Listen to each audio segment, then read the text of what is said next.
Hi hello ನಮಸ್ತೆ ಸ್ನೇಹಿತರೆ, ನಿಮ್ಮ ರಜತ್ ಹತ್ರ ಯೂಟ್ಯೂಬ್ ಚಾನಲ್ಗೆ ಸ್ವಾಗತ ಸುಸ್ವಾಗತ. ಸ್ನೇಹಿತರೆ, ಭಾಗ್ಯಲಕ್ಷ್ಮಿ ಧಾರಾವಾಹಿಯಲ್ಲಿ ಇಂದಿನ ಸಂಚಿಕೆಯಲ್ಲಿ ಏನಾಗಿದೆ ಎಂಬುದನ್ನು ತಿಳಿದುಕೊಳ್ಳುವ ಮೊದಲು ನೀವು ನಮ್ಮ ಚಾನಲ್ಗೆ ಹೊಸಬರಾಗಿದ್ದರೆ ನಮ್ಮ ಚಾನಲ್ನ ಸಬ್ಸ್ಕ್ರೈಬ್ ಮಾಡಿ, ಲೈಕ್ ಬಟನ್ ಒತ್ತಿ, ಹಾಗೆ ಈ ವಿಷಯದ ಬಗ್ಗೆ ಕಮೆಂಟ್ ಮಾಡಿ. ಸ್ನೇಹಿತರೆ, ಭಾಗ್ಯಲಕ್ಷ್ಮಿ ಧಾರಾವಾಹಿಯ ಮದುವೆಯ ಸಂಚಿಕೆಯಲ್ಲಿ ಏನಾಗುತ್ತದೆ ಎಂಬುದನ್ನು ನಾವು ನೋಡಿಕೊಂಡು ಬರೋಣ.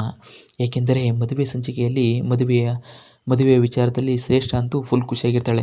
ಅಯ್ಯೋ, ನಾನು ಅನ್ಕೊಂಡಿರೋ ದಿನ ಬಂತು ಮತ್ತು ಸಮಯನೂ ಕೂಡ ಬರ್ತಾ ಇದೆ ಅನ್ಕೋತಾಳೆ.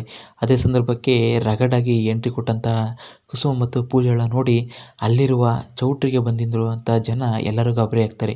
ಅಯ್ಯೋ, ಇದೇನಪ್ಪ ಇದು, ಎಲ್ಲರೂ ಬೈಕು ಸ್ಕೂಟ್ರಲ್ಲಿ ಬಂದರೆ ಇವರು ಟ್ರ್ಯಾಕ್ಟರ್ಲ್ಲೇ ಬಂದುಬಿಟ್ಟಿದ್ದಾರಲ್ಲ, ಏನಾಗಿದೆಯೋ ಏನೋ ಅಂತ ಅನ್ಕೋತಾರೆ.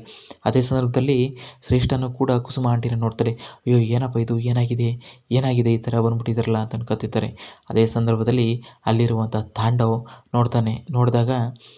ನೋಡ್ತಿದ್ದಾಗಲೇ ಶ್ರೇಷ್ಠ ಹೇಳ್ತಾಳೆ, ತಾಂಡವ್, ನೀನು ತಲೆ ಕೆಡ್ಸ್ಕೊಬೇಡ, ನೀನು ತಾಳಿ ಕಟ್ಟು, ನಾನು ಇದ್ದೀನಿ, ನೀನು ಯಾಕೆ ಭಯ ಪಡ್ತಿದ್ದೀಯಾ, ನಿಮ್ಮ ಅಮ್ಮನ ನಾನು ನೋಡ್ಕೊಳ್ತೀನಿ ಅಂತ ಹೇಳ್ತಾನೆ. ಹಾಗೆ ತಾಳಿ ಕಟ್ಟಲು ಹತ್ರ ಹೋಗ್ತಿರ್ತಾರೆ. ಅದೇ ಸಂದರ್ಭದಲ್ಲಿ ಕುಸುಮ ನೋಡಿ, ಏಯ್ ಮನೆ ಹಾಳ ತಾಂಡವ್ ಅಂತ ಹೇಳ್ತಾಳೆ. ಹಂಗಂತ ತಕ್ಷಣ ಅವನು ಬೆಚ್ಚಿ ಬಿದ್ದು ಆ ತಾಳಿನ ಕಟ್ಟುವ ತಾಳಿಯನ್ನು ಕೆಳಗಡೆ ಇಟ್ಟುಬಿಡ್ತಾನೆ. ಕುಸುಮ ಟ್ರ್ಯಾಕ್ಟರಿಂದ ಇಳಿದು ಮದುವೆ ಸ್ಟೇಜ್ ಮೇಲೆ ಹೋಗ್ತಾಳೆ. ಅಲ್ಲಿರುವ ತಾಂಡವನ್ನು ನೋಡಿ, ಲೋ ತಾಂಡವ್, ಏನೋ ಮಾಡ್ತಿದ್ದೆ ನೀನು, ಮನೆ ಹಾಳ ಕೆಲಸನ ಮಾಡ್ತೀಯಲ್ಲೋ, ನಿನ್ನ ಎಷ್ಟೆಲ್ಲ ನಂಬಿದ್ವಿ ನಾವು, ಏನೋ ನೀನು ಈ ಥರ ಎಲ್ಲ ಮಾಡ್ತಿದ್ದೀಯಾ, ಮನೆಯಲ್ಲಿರುವಂಥ ಒಂದು ಹೆಂಡ್ತಿ ಮತ್ತು ಮುದ್ದಾದ ಮಕ್ಕಳು ಮತ್ತು ತಂದೆ ತಾಯಿ ನಿನಗೋಸ್ಕರ ಎಲ್ಲರೂ ಎಷ್ಟೊಂದು ಶ್ರಮಪಟ್ಟಿದ್ವು, ನೀನು ಕೇಳಿದ್ನೆಲ್ಲ ನಾವು ನೀನು ಕೊಡಿಸ್ತಿದ್ವಲ್ಲೋ, ನಿನಗೆ ಯಾವುದಾದ್ರು ತೊಂದರೆ ಮಾಡಿದ್ವೇನೋ, ನಿನಗೆ ಟೈಮ್ಗೆ ಊಟ ತಿಂಡಿ ಎಲ್ಲ ಸಿಗ್ತಿತ್ತಲ್ಲೋ, ಯಾಕೋ ನೀನು ತಾಂಡವ್ ಈ ಥರ ಎಲ್ಲ ಮಾಡಿದೆ, ನಾನು ನನ್ನ ಮಗ ಎಷ್ಟೊಂದು ಒಳ್ಳೆಯ ಕೆಲಸ ಮಾಡ್ತಾನೆ ಮತ್ತು ನನ್ನ ಮಗ ಶ್ರೀರಾಮಚಂದ್ರನಿದ್ದಾಗೆ ಮತ್ತು ಅವನು ಯಾವುದೇ ಕಾರಣಕ್ಕೂ ಕೆಟ್ಟ ದಾರಿಯನ್ನು ಹಿಡಿಯೋದಿಲ್ಲ ಅಂತ ನಾನು ಅಕ್ಕಪಕ್ಕದ ಮನೆಯವ್ರಿಗೆಲ್ಲ ನಾನು ಹೇಳ್ತೀನಲ್ಲೋ, ಈಗೇನಂತ ಹೇಳೋದು ನಿನಗೆ, ನೀನೊಬ್ಬ ಚೆನ್ನಾಗಿರಲಿ ಅಂದ್ಬಿಟ್ಟು ನಾನು ಎಲ್ಲನೂ ನಿನಗೋಸ್ಕರ ಬರ್ತೀನಲ್ಲೋ ಅಂತ ಹೆಂಡ್ತಿಗೆ ಮತ್ತು ಮಕ್ಕಳಿಗೆ ಮೋಸ ಮಾಡಲು ನಿನಗೆ ಹೀಗೆಲ್ಲ ಮನ್ಸು ಬತ್ತೋ, ಲೋ ನಿಮ್ಮ ಅಪ್ಪ ನಿನ್ನ ಎಷ್ಟೆಲ್ಲ ನೋಡಿದ್ರು, ಎಷ್ಟೆಲ್ಲ ನಂಬಿಕೆ ಇಟ್ಟಿದ್ರು, ನಾನಂತೂ ಎಷ್ಟೊಂದು ನಂಬಿಕೆ ಇಟ್ಟಿದ್ನೋ ನಿನ್ನ, ನಾನು ಹಾಕೋ ಗರನ ನನ್ನ ಮಗ ಯಾವತ್ತೂ ದಾಟೋದಿಲ್ಲ ಅಂತ ಅಂದ್ಕೊಂಡಿದ್ದಲ್ಲೋ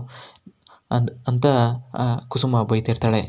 ಈ ಸಂದರ್ಭದಲ್ಲಿ ಶ್ರೇಷ್ಠ ಅಪ್ಪ ಅಮ್ಮ ಕೂಡ ಕುಸುಮನ ನೋಡ್ತಾ ಇರ್ತಾರೆ. ಕುಸುಮ ಅವರೇ, ಏನಿದು, ಏನು ಹಿಂಗೆ ಮಾಡ್ತಿದ್ದೀರಾ, ನನ್ನ ಮಗಳ ಮದುವೆ ಯಾಕೆ ನಿಲ್ಲಿಸ್ತಿದ್ದೀರಾ, ಏನಾಗಿದೆ ನಿಮಗೆ ಅಂತ ಹೇಳ್ತಾರೆ.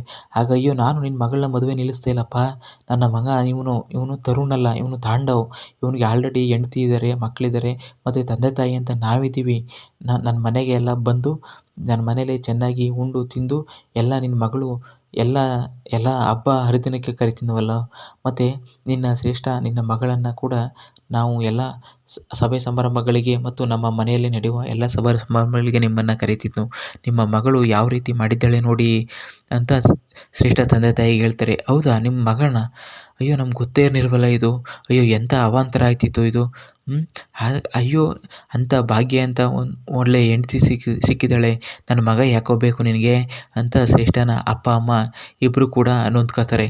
ಇದೇ ಸಂದರ್ಭದಲ್ಲಿ ಆ ತಾಂಡವನ್ನ ನೋಡ್ಬಿಟ್ಟು, ಎಲ್ಲೋ ತಾಂಡವ್, ಏನೋ ನೀನು ಹಿಂಗೆಲ್ಲ ಮಾಡ್ತಿದ್ದೀಯಾ, ನೀನು ಈ ಥರ ಅಂತ ಗೊತ್ತಿದ್ದರೆ ನಾನು ನಿನ್ನ ಹುಟ್ಟುವಾಗಲೇ ಸಾಯಿಸ್ಬಿಡ್ತಿದ್ದೆ ಕಣೋ, ನೀನು ಎಷ್ಟೊಂದು ಅದ್ಮಿರ್ತಿ ಅಂತ ನಾನು ಯಾವತ್ತೂ ಅಂದ್ಕೊಂಡಿರಲಿಲ್ಲ, ಮೇಲ್ನೋಟಕ್ಕೆ ಸುಮ್ಮನೆ ರೇಗಾಡ್ತಾನೆ ಅಂತ ಅಂದ್ಕೊಂಡಿದ್ದು ಅಂತ ಹೇಳ್ತಾಳೆ. ಅದೇ ಸಂದರ್ಭದಲ್ಲಿ ಪೂಜಾ ಶ್ರೇಷ್ಠನನ್ನು ನೋಡಿ, ಲೇ ಏನೇ ನೀನು ಬೇರೆಯವಳನ್ನ ಗಂಡನ ಮದುವೆ ಆಗ್ತಿದೆಯಾ, ನಮ್ಮ ಅಕ್ಕ ಎಷ್ಟು ವರ್ಷ 15-16 ವರ್ಷ ಅವಳನ್ನ ಸಂಸಾರ ಮಾಡಿದ್ದಾಳೆ ಕಣೆ, ಅವಳ ಜೊತೆಲಿ ಅಂತಿರಲಿ ಅಂಥವನ್ನ ಕರ್ಕೊಂಬಂದು ನೀನು ಮದುವೆ ಆಗ್ತಿದೆಯಾ, ನಿನಗೊಂಚೂರು ಮಾನ ಮರ್ಯಾದೆ ಇಲ್ವೇನೆ, ನಿಂಗೆ ಯಾವುದೇ ಕಾರಣಕ್ಕೂ ಕೂಡ ಇಂಥವರೆಲ್ಲ ಬದುಕಿರಬಾರ್ದು, ನೀನು ಆದಷ್ಟು ಬೇಗ ಸಾಯಿ ಅಂತ ಹೇಳ್ತಾಳೆ. ಆಗ ಪೂಜಾನ ಮೇಲೆ ಕೋಪಗೊಂಡ ಶ್ರೇಷ್ಠ, ಏನೇ ಹಿಂಗಂತೀಯ ಅಂತ ಹೇಳ್ತಾರೆ. ಅದೇ ಸಂದರ್ಭದಲ್ಲಿ ಕುಸುಮ, ಏನೇ ನೀನು ಅವಳನ್ನ ಗದರಿಸ್ತಿದೆಯಾ, ಅವಳು ಇರೋದನ್ನೇ ಹೇಳೋದು, ನಿನ್ನಂಥವ್ರು ಬದುಕಿದ್ರೆಷ್ಟು ಸತ್ತರೆಷ್ಟು ಅಂತ ಹೇಳ್ತಾಳೆ. ಅದೇ ಸಂದರ್ಭದಲ್ಲಿ ಈಗ ಏನಾಗುತ್ತದೆ ಎಂಬ ಎಲ್ಲರೂ ಭಯ ಇರ್ತದೆ, ನೀನು ಈ ಮದುವೆ ಆದ್ರಲ್ವನೋ ಎಲ್ಲ ಇರೋದು ಅಂದ್ಬಿಟ್ಟು ಅಲ್ಲಿರುವ ವಸ್ತುಗಳನ್ನು ಚೆಲ್ಲಾಪಿಲ್ಲಿ ಮಾಡ್ತಾಳೆ ಮತ್ತು ಚಚ್ಕ ಬಿಡ್ಕೊಂಡು ಅಲ್ಲೇ ಅಳ್ತಾ ಇರ್ತಾಳೆ. ಇದನ್ನು ನೋಡಿ ಅಮ್ಮ ಅಂತ ಇವನು ಹೇಳ್ತಾನೆ ತಾಂಡವ್, ಯಾರೋ ನಿನಗೆ ಅಮ್ಮ ಅಂದ್ಕೊಂಡು ನನ್ನ ಹೊಟ್ಟೆಗೆ ಬೆಂಕಿ ಇಟ್ಬಿಟ್ಟಲ್ಲೋ ಅಂತ ಮುದ್ದು ಮಕ್ಕಳು ಇರೋದರಿಂದ ನೋಡಿ ನೀ ಹೆಂಗೆಲ್ಲ ಆಯ್ತಲ್ಲೋ ನಿನಗೆ ಅಂತ ಅವನ ಮೇಲೆ ರೇಗಾಡ್ತಾಳೆ. ಇದೇ ಸಂದರ್ಭದಲ್ಲಿ ಅಲ್ಲಿರುವ ಸುಂದ್ರಿ ಹಾಗೂ ಮತ್ತು ಭಾಗ್ಯ ಮತ್ತು ಅವರ ಮಾವ ಇಬ್ಬರು ಕೂಡ ಚೌಟ್ರಿಗೆ ಬರ್ತಾರಾ ಏನು ಎಂಬುದನ್ನು ನಾವು ಮುಂದಿನ ಸಂಚಿಕೆಯಲ್ಲಿ ನೋಡೋಣ ಸ್ನೇಹಿತರೆ. ಹಾಗೆ ಇದು ಯಾವ ಥರ ಈ ಮದುವೆ ಸಂಚಿಕೆ ಯಾವೆಲ್ಲ ರೀತಿ ರೂಪುಗೊಳ್ಳುತ್ತದೆ ಎಂಬುದನ್ನು ನಾವು ಕಾದು ನೋಡಬೇಕಾಗಿದೆ. ಹಾಗೆ ನಮ್ಮ ಚಾನಲ್ ನಿಮಗೆ ಇಷ್ಟವಾದರೆ ಮತ್ತು ನಮ್ಮ ಈ ಥರ ಸೀರಿಯಲ್ ಅಪ್ಡೇಟ್ಗಾಗಿ ನಮ್ಮ ಚಾನಲ್ನ ಸಬ್ಸ್ಕ್ರೈಬ್ ಮಾಡಿ ಮತ್ತು ಲೈಕ್ ಬಟನ್ ಒತ್ತಿ. ಧನ್ಯವಾದಗಳು.